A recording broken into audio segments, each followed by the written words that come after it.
a Corvette on your credit card and let Congressman Traficant use it?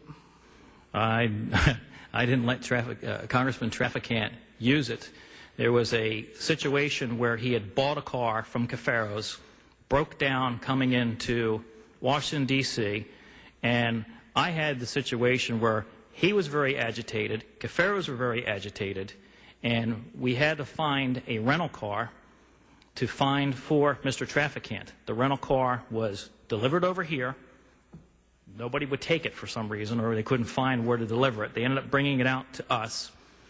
And the company advised that although we had Mr. Traficant's credit card, we had his driver's license and everything faxed over to us, that they could not leave the card without having an actual credit card imprint. And this is all in federal testimony. And I, under much duress, after listening for almost an hour, Mr. Cafaro telling me that you got to get the car delivered because he's going to really be bent out of shape about the car I sold him. I finally said, if you're not charging me for the car, and it has nothing to do with me, and it's only a matter of holding it for whatever this stipulation is that your rental car company has, then you can use the imprint of my credit card.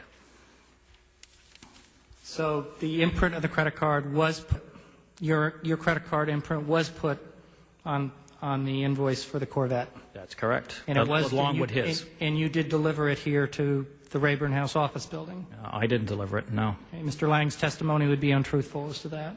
I wasn't aware of it, but if that's a statement he made, that's untruthful. Okay. And the congressman had the car for a month? I believe that to be correct. And it was a daily charge of about $300? I don't think that's true. Okay. It was a $5,000 total charge? Yeah, I've heard much controversy because we had actually heard a significant lower amount of what that car was supposed to be rented for. It was supposed to be, from what I understood, less than $100. But once again, I wasn't in the car rental business, didn't have anything to do with it, was uncomfortable with it, didn't think that U.S. Aerospace needed to be a clearinghouse for Cafaro's transactions on selling cars or modifying cars. And I was actually so bent out of shape about the whole transaction, I actually packed my office up and left and was out of that office for 3 weeks over that very transaction. But the transaction was on your credit card? Transaction was on my credit card in order to hold the car only. It was not supposed to be. And the congressman drove it? Correct. And the congressman paid for the car. Eventually, in December of 1999, correct? Same way as any rental car company. When you return the car, you pay for it. You know, I've never rented a car yet that didn't take imprint of your card and charge you when you return it. And that's what he did. And he gave him the credit card from day one. They just would not accept his credit card without having an imprint over it. And that was the only issue. Were you there at the car dealership? It wasn't a car dealership.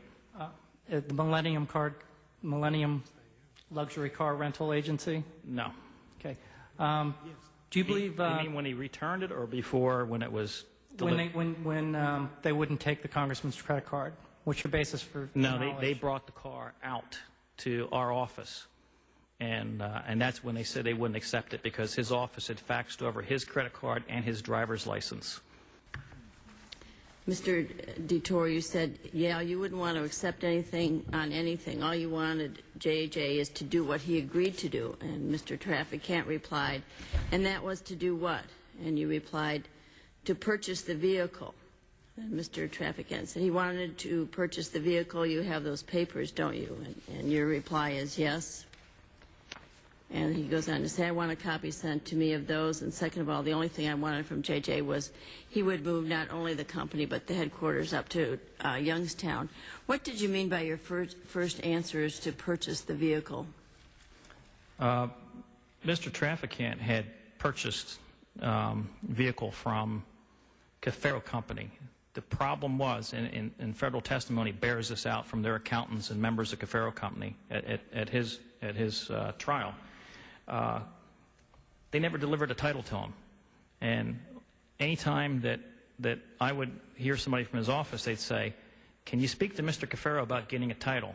And in reality, the car wasn't even eligible to get a title. And Patty DiLorenzo of the Cafaro Company testified during a federal hearing that she had requested from Mr. Cafaro to get a title to give to Mr. Traficant after they cashed his check for the car to deliver to him, and Mr. Cafaro said that's apparently not going to be possible. We can't do it. We can't produce it, and I'll talk to him about it. What kind of car was that? It was it ended up being a prototype. I remember a fiberglass, either 2-door or 4-door convertible, which we found out when it broke down that it was actually bolted onto a frame of a car obtained from a junkyard. So that was not the car that on the top of page 14 that you talked about, or Mr. Traficant talked about. I thought was only going to be $1,000 that I rented to go to Louisiana, which turned out to be $6,000 that J.J. wanted to give me the money, and I would not accept it. Yeah, I think he's talking about the rental car there. So this is a different car. Yeah, there was what happened was when the car broke down, Mr. Traficant was very angry and was planning on going someplace. And Cafaro said, well, can't he just take air travel there, or can he, is there another way that he can get there? And he needed to drive there. And he said, the least Cafaros could do is get a car. So I called J.J. Cafaro and I said, how do you want to handle this? And he says, cars as is, I'll take care of what I need to take care of. It's his responsibility for a rental car.